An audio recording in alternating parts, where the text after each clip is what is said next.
Dernièrement, j'ai cette sensation que le temps ne se comporte plus comme avant. Ce n'est pas seulement qu'il semble plus rapide, bien que ce soit certainement le cas, mais qu'à certains moments, il semble disparaître complètement, comme si je sortais de lui, ou qu'il me glissait entre les doigts avant même que je ne remarque qu'il était là. Les jours se brouillent, les souvenirs s'étirent et se compressent, et parfois, j'ai l'impression de dériver entre les versions de la réalité, incertain de celle dans laquelle je suis arrivé. Je me suis demandé, est-ce cela, perdre la raison?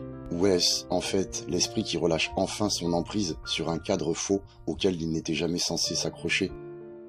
On dit que le temps n'est pas linéaire, qu'il est une invention humaine, superposée à un déroulement plus profond et plus complexe, qu'il n'y a que le maintenant et que tout le reste, passé et futur confondus, est une sorte de mirage ou une spirale de perception que nous avons prise pour une route droite. Et pourtant, nous vivons nos vies tellement liées aux horloges, aux horaires et aux récits de cause à effet que remettre en question ces structures semble être un sacrilège. Mais quelque chose est en train de changer. Beaucoup d'entre nous le ressentent. Pas seulement personnellement, mais collectivement. Le temps semble plus mince, plus fluide, presque instable parfois. Les gens parlent de sauts dans la ligne temporelle, d'effets Mandela, d'événements dont on se souvient d'une manière, maintenant rappelés différemment ou pas du tout. Certains appellent cela un bug, d'autres une ascension.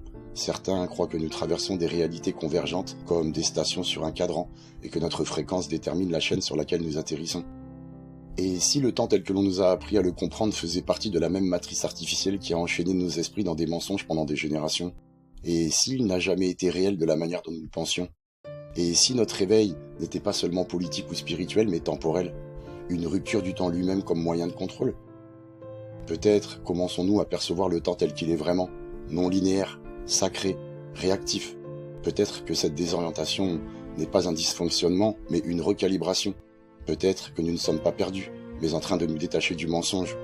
Je n'ai pas les réponses, je ne suis pas sûr que quelqu'un les ait, mais je le ressens, profondément dans les os, dans le calme entre deux instants, dans la façon dont un jour peut disparaître, s'étirer ou se replier sur lui-même, comme un rêve revécu deux fois. Quelque chose se passe avec le temps, et je ne crois plus que ce soit seulement moi qui le ressente.